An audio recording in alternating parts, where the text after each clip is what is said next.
Happy Labor Day, everyone. Woo! We made it to like almost the end of the summer. If only anybody could tell the weather that, we'd be in business. Anyways, hi guys. I just got back from Payson where it's nuts. Not like nuts like Corona Central, but just like nuts like every single car has a trailer with an ATV and a kayak in it. Little nuts in that way. I don't know where they all came from. I didn't go camping. I went and stayed at a friend's house where we were just hanging out without being in crowds or crazy business. Anyways, I have some new books. Look at that. I don't have any construction books or labor books, or I was trying to like figure out what to do for Labor Day, and this is like as far as I got. So back in like 2017, I was working for a company, a hotel chain, and the hotel was under construction, and I had to sit in a construction trailer for several weeks while it was built. And so they gave us these handy dandy vests and hard hats, and I kept mine, and I'm so glad I did, because it was that and a roll of toilet paper and one thing of sanitary wipes that I got when I got laid off due to Corona. So I am super happy that I took this when I did. Anyways, we're going to read The Little Blue Truck, and we're going to read, I don't know if you guys ever remember, I had a like weird chicken pig that accompanied us to our New Year's, if only we'd known at the time. And so Chicken Pig is somewhere at one of these houses, not exactly sure where. And this was a special delivery. Harper Lines wrote this book and sent it to me and said that he would be thrilled if I read it. So I am reading it because it was a special request that I read from a friend. So pretty cool. So we're going to start with Good Night, Little Blue Truck. Happy Labor Day. This is the sequel to the other Little Blue Truck. If you've been following along, there was another Blue Truck book that I was able to read. Good Night, Little Blue Truck. Bumpity bump, down the road came Little Blue Truck with a good friend, Toad.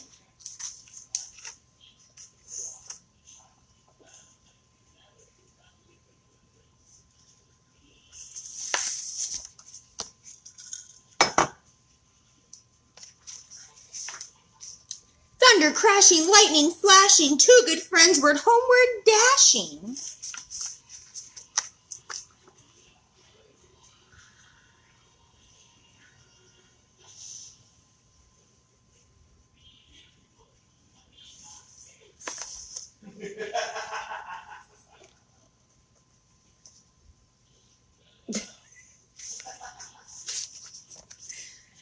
Such a wet and stormy night, their warm garage was welcome sight. In they went and shut the door, but it wasn't very long before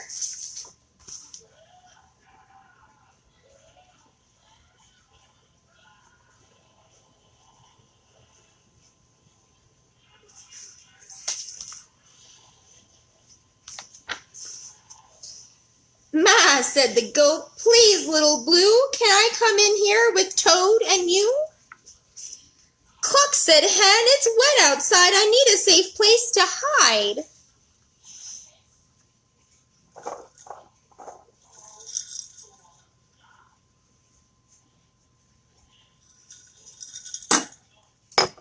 Guess I should adjust this light, huh? It's a little crazy. There we go.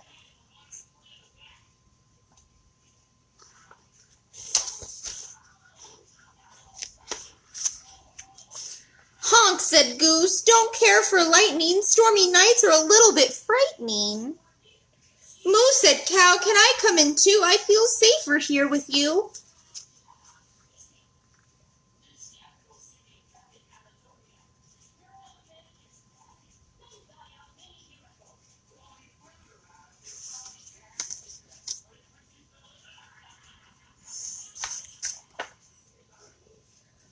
said Duck. There's quite a crowd. Can I come squeeze in? Are ducks allowed? Oink, said Pig. Is there room for me? I'm cold and wet as I can be.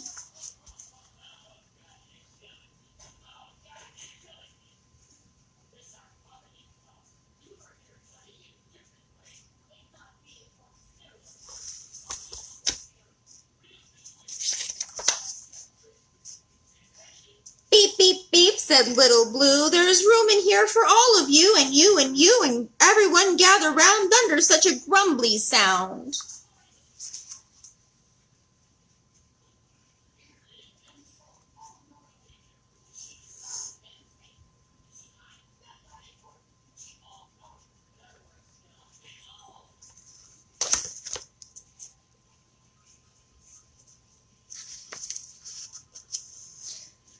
Clouds bump and thunder in the sky, but here inside we're warm and dry, and all the thirsty plants below will get a drink to help them grow. Close to Blue, over and under, they listen to rain and thunder.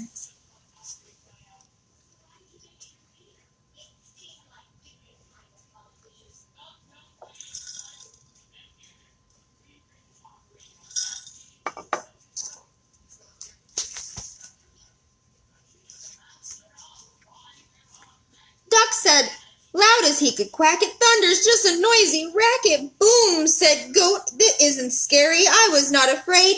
Not very. Just a noise, said Pig. No wonder I'm not scared of a little thunder.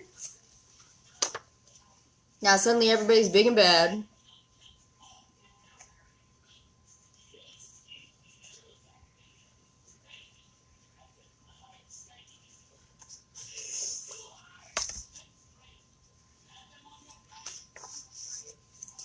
After a while the clouds blew on, the night was still, the storm was gone.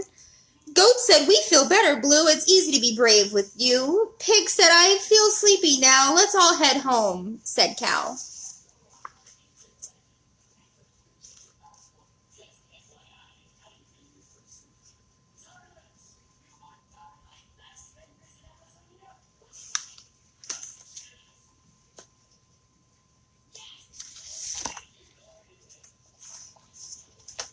The rain had stopped, the way high up, the moon was a smile in a starry sky.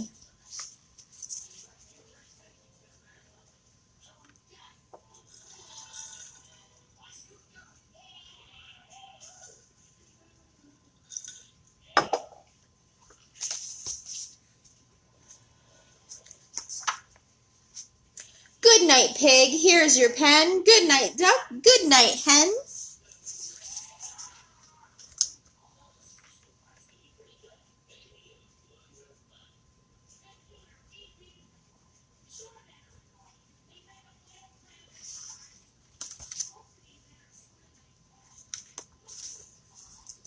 Good night, Goat, you're home now. Good night, Goose, good night, Cow.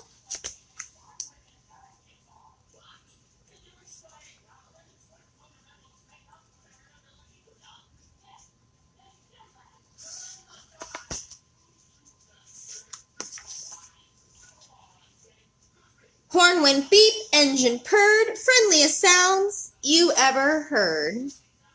Blue and Toad drove home together, two good friends in any weather.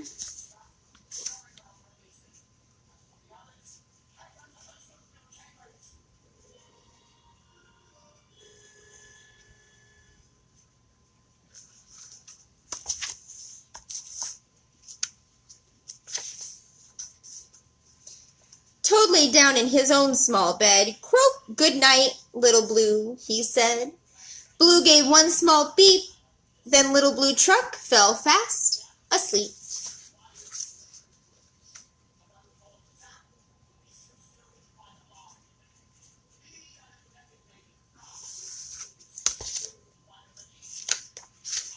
And that was the end of Good Night, Little Blue Truck.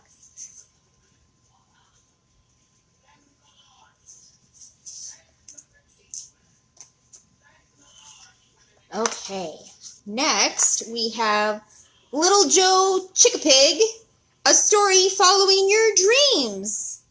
I did not know that when I got the Chick-a-Pig for our party chicken adventures for New Year's, that Chick-a-Pig was like a real thing with like an actual like storyline. So pretty.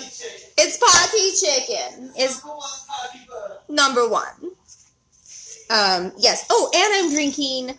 Instead of wine this evening, I am drinking the Aviation Premium Cocktail by Aviation Gin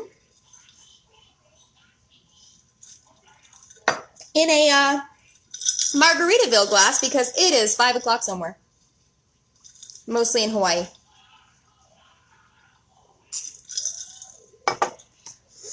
Okay. Little Joe Chick-a-Pig.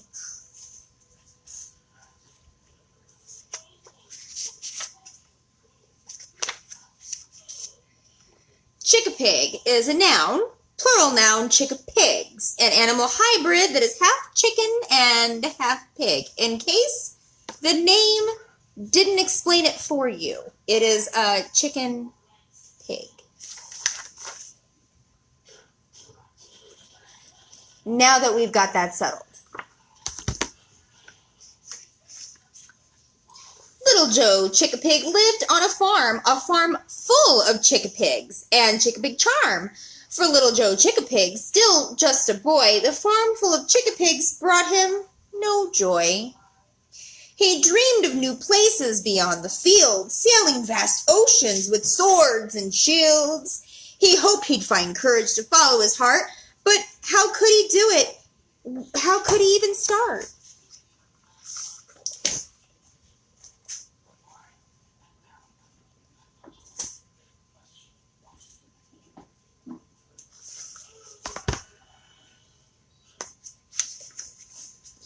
The Chick-a-Pig farm was all that he knew, with its crops and its fields and cows that cooed, and birds and bees and horses and goats. Why was he dreaming of castles and moats?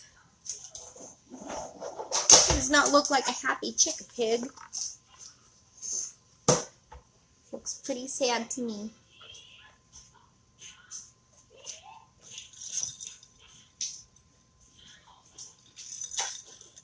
Now, you know what's funny is, as always, I don't read these books ahead of time. I just open them and start reading just the same as everybody else in this game here. So, what we see is what we get.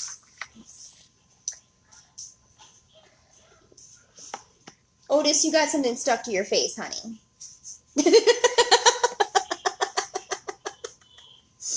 How much is he worth? $12.99? It's past the best use by date. Oof. Yeah. Oof. Sorry, Odie.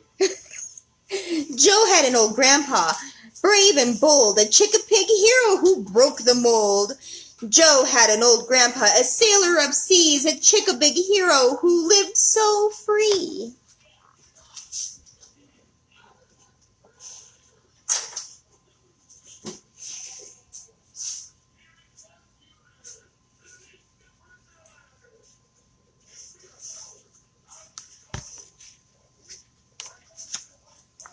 But how?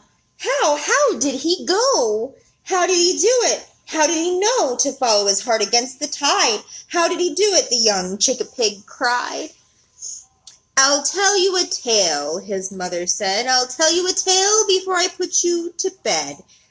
Grandpa back then, he was scared too. Grandpa back then, he did not know what to do.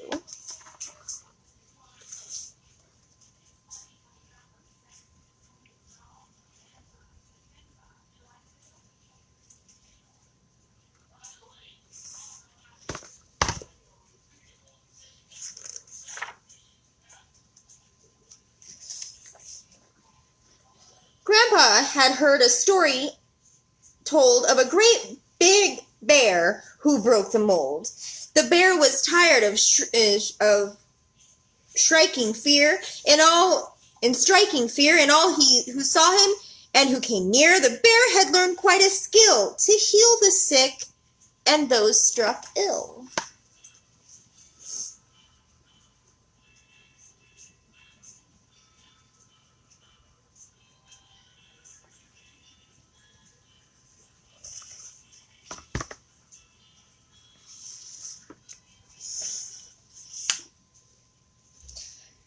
doctor he became, my son, to heal the wounds of everyone, and those who used to run away now stood before him every day.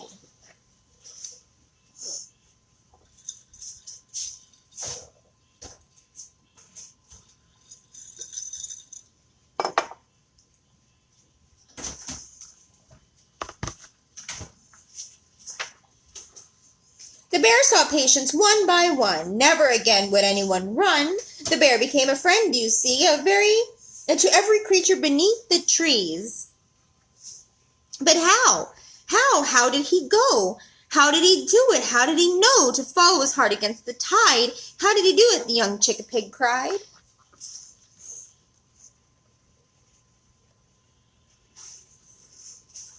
Are you dancing back there? I'm dancing everywhere. Oh, you're a poet. You didn't even know it. Oh, I knew it. The bear found courage from the strangest place. He'd heard a mouse who went to space.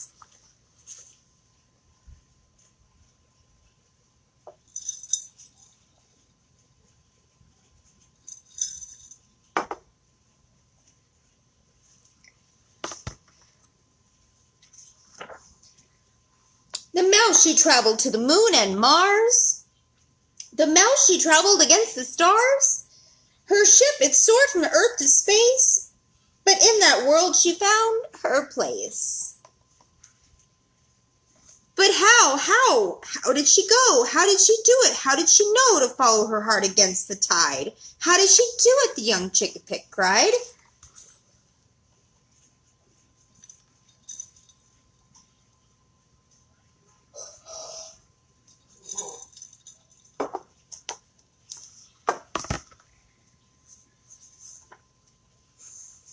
The mouse, she'd heard a story told of a fierce young dragon, brave and bold.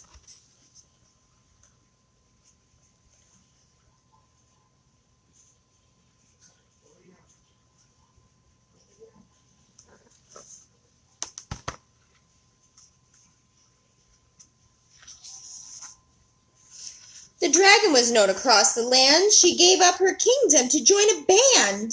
She sang her songs and strummed her guitar. Her music was heard both near and far. But how? How did she go? How did she do it? How did she know to follow her heart against the tide? How did she do it? The young chick-a-pig cried.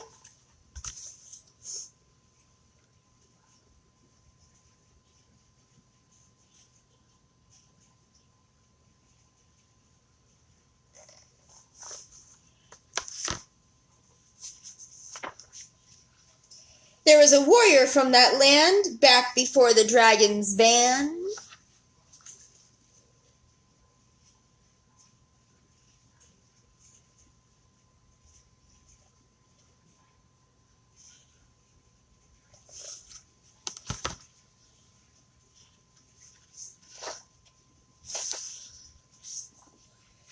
He was a chick-a-pig just like you, filled with wonder and feeling blue. Tired of shields and swords to wield, he laid down his weapons and planted a field.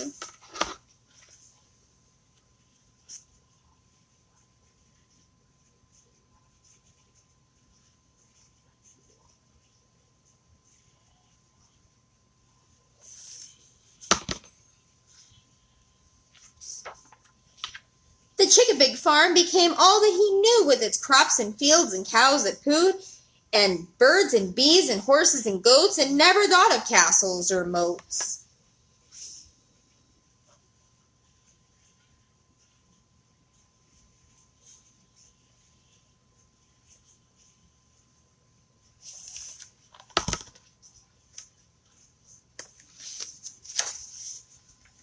Now, Joe, my child, I hope you will see, follow your dreams, whatever they be, and one day in the future when you are old, your very own story just might be told.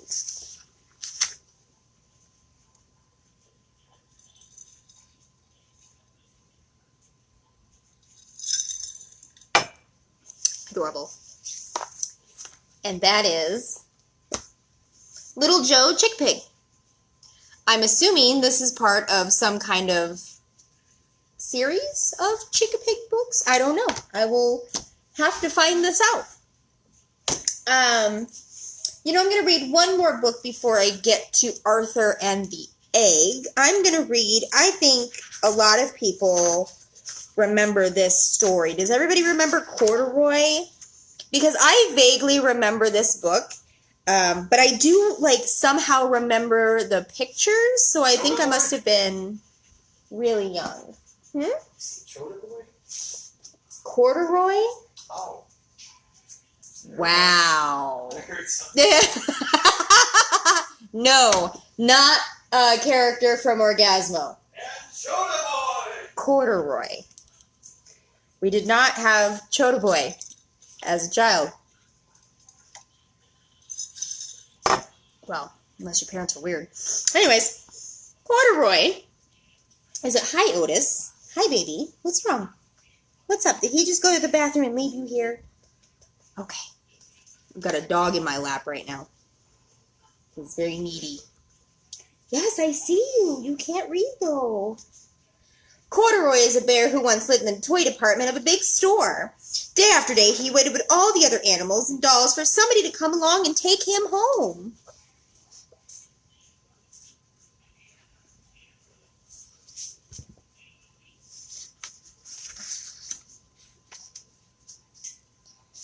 Ooh, there's so many. The store was always filled with shoppers buying all sorts of things, but no one ever seemed to want a small bear with green overalls. I'm wearing overalls. Got snazzy overalls from Walmart. Then one morning, a little girl stopped and looked straight into Corduroy's bright eyes. "Oh, Mommy," she said, "look, there's a very small bear I've always wanted." "Not today, dear," her mother sighed. "I've spent too much already. Besides, he doesn't look new. He's lost a button on one of his shoulder straps."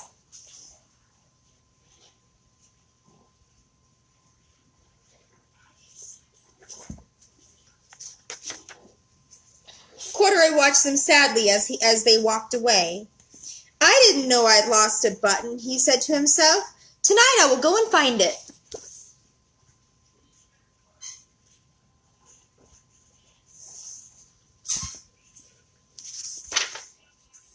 Late that evening, when all the shoppers had gone and the doors were shut and locked, Corduroy climbed carefully down from his shelf and began searching everywhere on the floor for his lost button.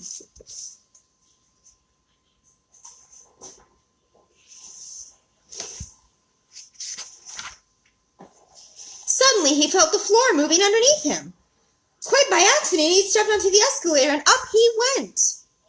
Could this be a mountain, he wondered? I think I've always wanted to climb a mountain.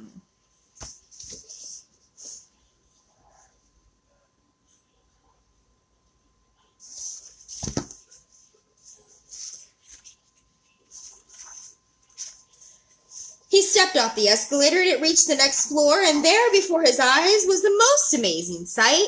Tables and chairs and lamps and sofas and rows of beds. "This must be a palace," Corduroy gasped. "I guess I've always wanted to live in a palace."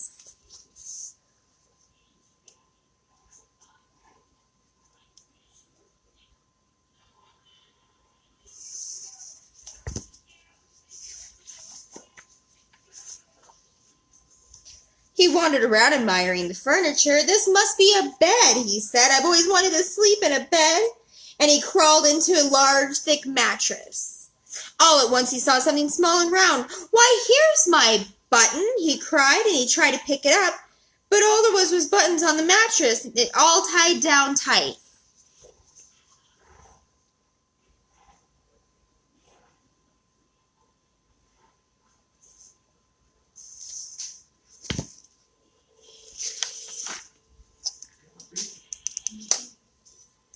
He yanked and pulled with both paws until pop! Off came the button, and off the mattress Corduroy toppled, bang onto the tall floor lamp, over which fell to a crash.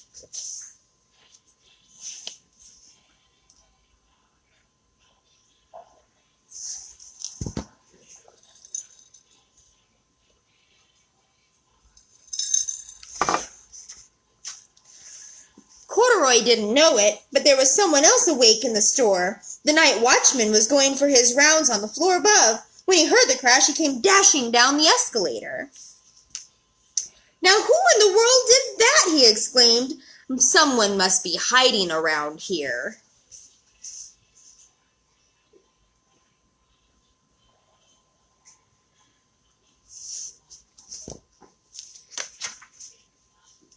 He flashed his light under and over the sofas and beds until he came to the biggest bed of all, and there he saw two fuzzy brown ears sticking up from under the cover. "Hello," he said. "How did you get upstairs?"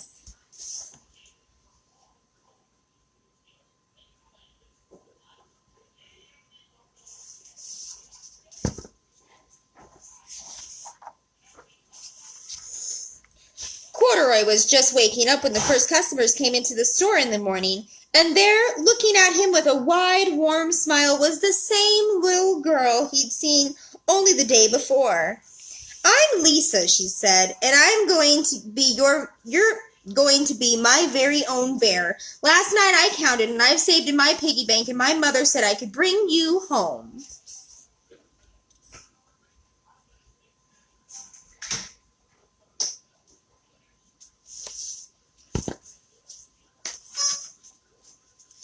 "Shall I put him in a box for you?" the saleslady asked. "Oh, no, thank you," Lisa answered, and she carried Corduroy home in her arms. She ran all the way home, all the way up 4 flights of stairs into her family's apartment and straight into her own room.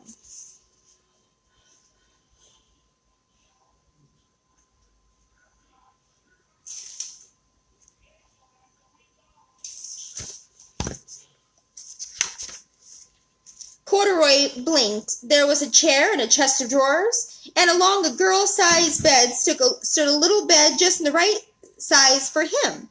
The room was small, nothing like that enormous palace in the department store. "This must be home," he said. "I know I've always wanted a home."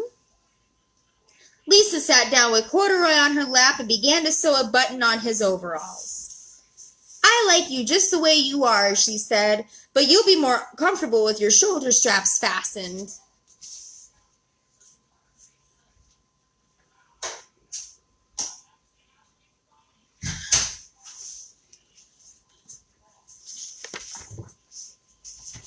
"You must be a friend," said Corduroy. "I've always wanted a friend." "Me too," said Lisa, and gave him a big hug.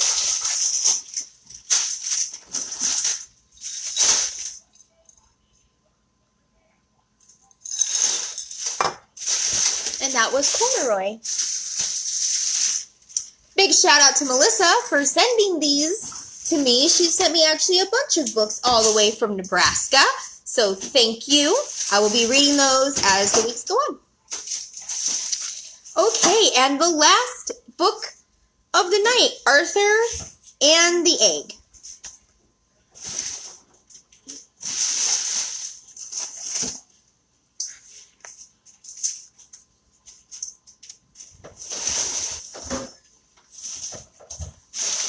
In a pond not too far from here, a duckling broke free from his shell and saw the moon for the first time.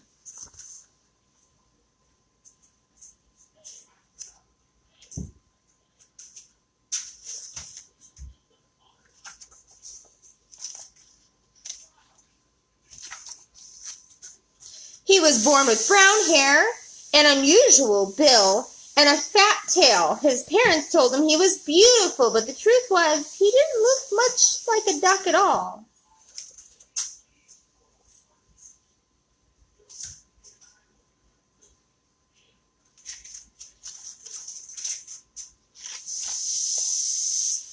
His parents loved him just the same and gave him the name Arthur. "You'll always be our little king," Mother said as she kissed him before bedtime every night.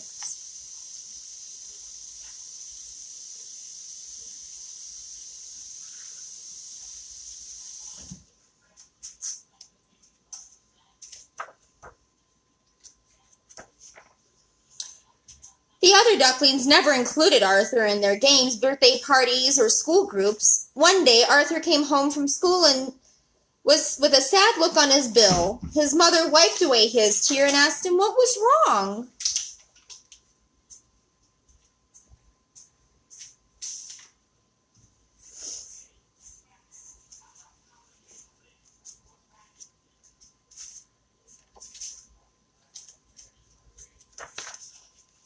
They don't like me and they never will, he said as he swam to his room. Arthur, honey, his mom said, I have something very important to tell you. Arthur lifted his head up and said, Yes, Mom?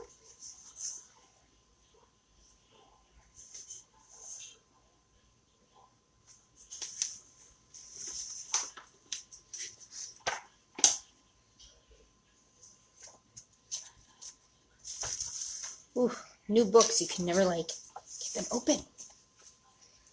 They're just scared because they haven't seen anything like you before, and they don't know how that makes them feel. It makes me feel bad, Arthur said. I know, baby, but you can't let others control how you feel about yourself on the outside, or you'll never be happy with who you are on the inside. Does that make sense, Arthur? Yes, Mom. Good, because you're the most beautiful little duck I've ever seen, and your parents love you very much. Thanks, Mom. You'll always be our little king, Arthur, she said, and kissed him on the forehead.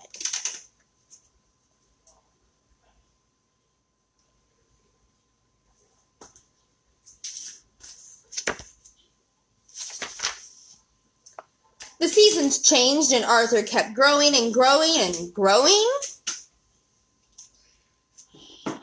Eventually, the family had to build a bigger nest to accommodate Arthur's larger size. But one thing Arthur was great at was building nests. His family told Arthur they would always love him, no matter what size he was.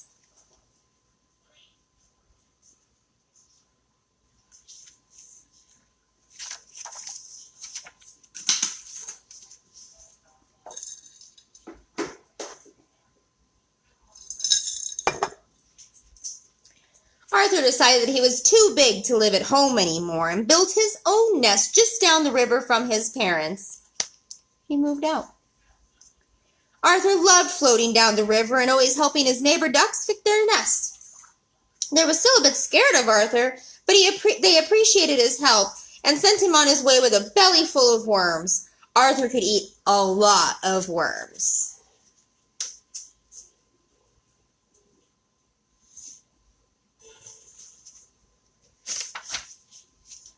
Life continued at a slow pace down the lazy river until the season of the giants. The giants would float down the river on wood, snatching up fish and leaving behind metal tubes and body catchers. Sounds like humans. Sounds like they got a case of humans. They made screaming duck sounds that kept everyone except Arthur could hear. Arthur tried to stop everyone from leaving, but no one could hear him.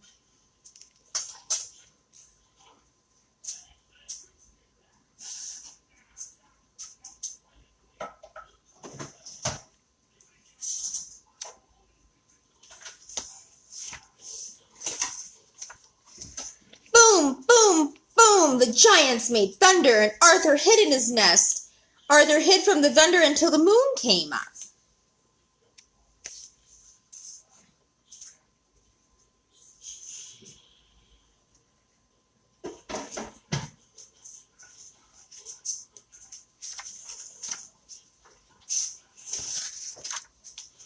He left his nest and searched for his parents, calling for them across the lazy river. Arthur never found his parents or saw the ducks again. He was very sad, and he spent the next few seasons alone in his nest.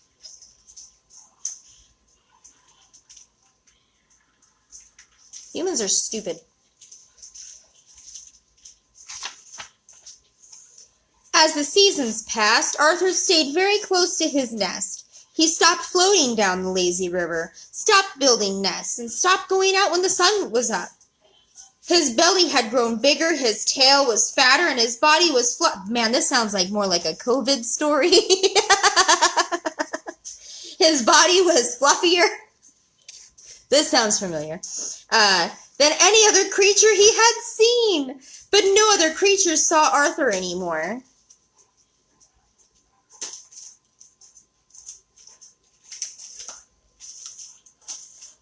I too am fluffier this season. One bright and sunny day, while Arthur was sleeping, he heard a loud thump at the entrance of his nest. Arthur was scared at first, thinking it could be the giants. After a while, he decided to get out of his nest and see what the commotion was about.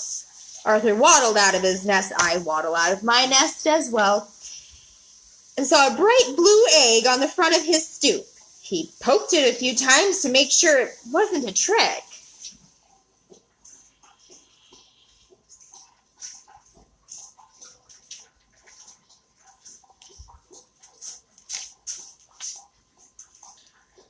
Arthur sat for a long while, staring at the egg, trying to figure out what to do with it, knowing that he and the rest of his ducks came from an egg.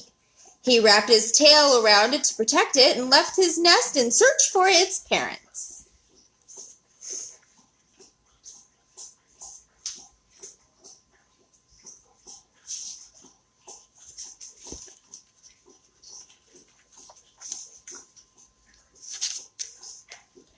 Arthur called out for the parents, but no one came. He floated down the lazy river, but didn't see any other ducks. He asked the rats if they knew where the egg came from, and they said no, but they'd be happy to take it from him.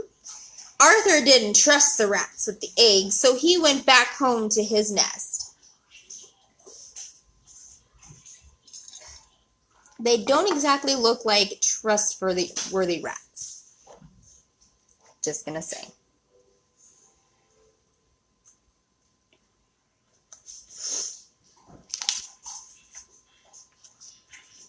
Arthur wrote notes on trees down the river about the egg and where to find it. Arthur made a comfortable bed for the egg and went back to sleep.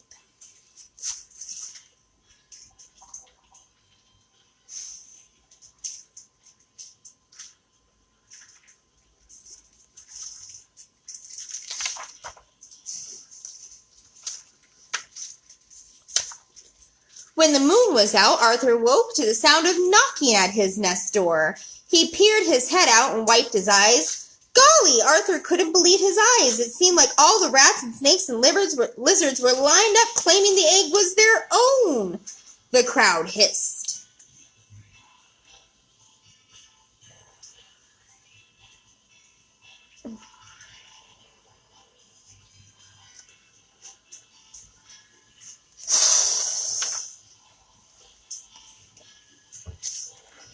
Now, just wait a minute, said Arthur. You must all think pretty low of me. I may not be the smartest duck in the river, but I'm not sure you are telling the truth. I am not letting any of you near this egg unless you can prove it's yours.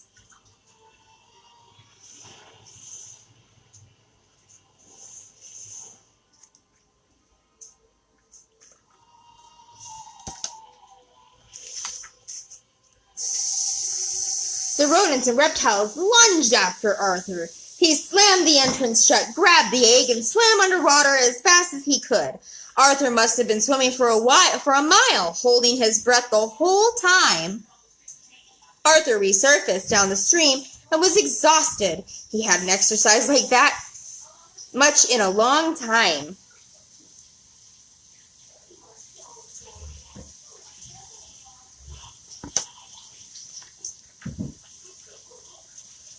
Well, looks like it's just you and me, Blue. This looks like a fine place for a new nest. Within the season, Arthur had built a magnificent new home for himself and his new blue roommate.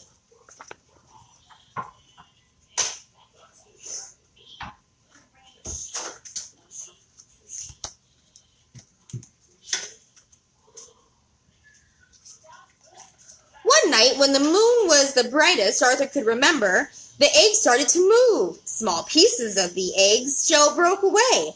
Arthur clapped his palms in excitement until piece by piece his new roommate peeked his head out of the top of the shell.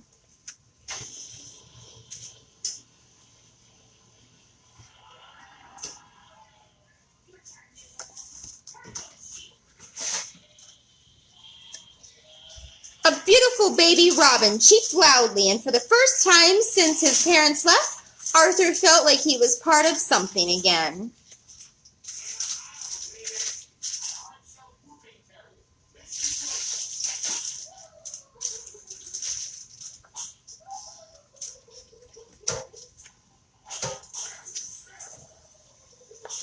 Arthur helped the robin remove the rest of the shell and placed all the pieces in a small pile.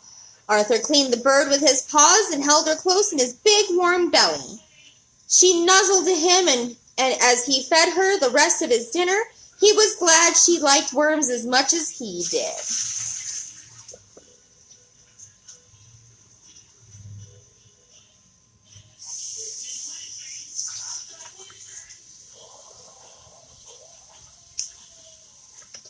As she fell asleep in his furry arms for the first time, Arthur kissed her on her head and said, "Welcome to the world, Cleo. You are the most beautiful duck I've ever seen. Good night, little princess." The end.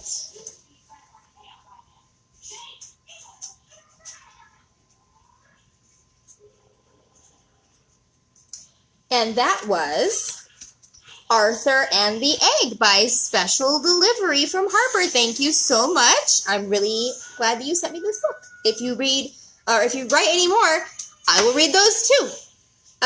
So yeah, it is Labor Day. I hope that everybody who is watching is home, safe and sound, and corona-free, and being good, and being kind, and not stuck in traffic, and not watching this from the road on the 17 stuck somewhere, because I saw that was pretty freaking bad today.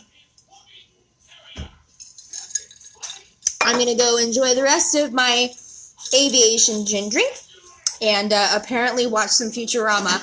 I will see you all guys some point next week.